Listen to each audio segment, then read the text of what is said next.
শ্রী শ্রী ঠাকুর মহারাজ নিগম সূত্রতে বলছেন, পরদোষ চিন্তা করিলে নিজ চিত্তের অধোগতি হয়, শুভ চিন্তায় চিত্তের তেজ বৃদ্ধি হয় এবং অশুভ চিন্তায় চিত্তের তেজ নষ্ট হয়। যে চিন্তায় মনে দেশ ঘৃণাদি তরঙ্গ উদয় হয়, সে চিন্তা করা বিধেয় নহে।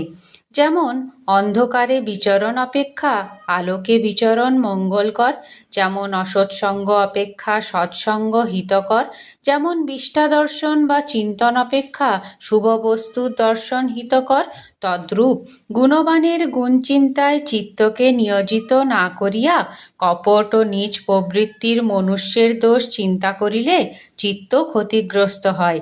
জগতে শুভাশুভ সর্ববিধ বস্তু দেখিতে পাওয়া যায়, পরন্তু অশুভকে উপেক্ষা করিয়া শুভেরই সঙ্গ গ্রাহ্য।